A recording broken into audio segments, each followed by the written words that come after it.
Comment un homme paraîtrait-il juste devant Dieu? Comment un pécheur serait-il pur? Ce n'est que par Jésus-Christ qu'il est possible de se mettre en règle avec Dieu, de parvenir à la sainteté. Mais comment aller à Jésus? Ils sont nombreux ceux qui, avec la multitude convaincue de péché au jour de la Pentecôte, s'écrient « Que ferons-nous » Les premiers mots de Pierre en réponse à cette question furent « Répentez-vous ». Un peu plus tard, il leur dit « Répentez-vous donc et convertissez-vous pour que vos péchés soient effacés ». Acte 2, 38, 3, 19. La repentance comprend la douleur d'avoir commis le péché et le délaissement de celui-ci. Impossible d'abandonner le péché avant d'en avoir vu la gravité.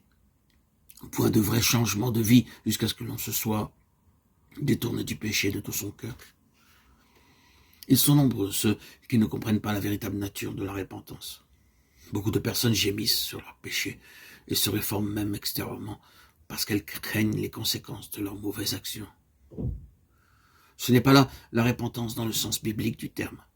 C'est redouter la souffrance plutôt que le péché lui-même. Telle fut la douleur d'Ésaü quand il vit qu'il avait perdu à tout jamais son droit d'aînesse. Balaam, terrifié par l'apparition sur son chemin d'un ange armé d'une épée nue, confessa son péché dans la crainte de perdre la vie. Mais il n'y avait pas en lui de repentance véritable, pas de changement de disposition, pas d'horreur du mal. Judas Iscariote, après avoir trahi son Seigneur, s'écria « J'ai péché en livrant le sang innocent » Matthieu 27, 4. Cette confession lui était arrachée par le sentiment terrible de sa condamnation et par la perspective redoutable du jugement de Dieu. Les conséquences de son crime le remplissaient de terreur. Mais il n'éprouvait aucun remords déchirant et sincère d'avoir trahi le Fils de Dieu et renié le Saint d'Israël. Pharaon, au moment où les jugements de Dieu s'appesantissaient sur lui, reconnaissait son péché, mais ce n'était que pour échapper au châtiment, car dès que les plaies s'éloignaient, il recommençait à braver le ciel.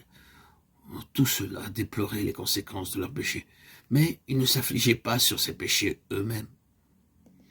En revanche, quand le cœur de l'homme cède à l'influence de l'Esprit de Dieu, la conscience se réveille, et le pécheur commence à entrevoir la profondeur et le caractère sacré de la loi de Dieu, lui qui est à la base de son gouvernement dans le ciel et sur la terre. La lumière qui, en venant dans le monde, éclaire tout homme. Jean 1,9 illumine les replis les plus secrets de son âme et met en évidence les choses cachées dans les ténèbres.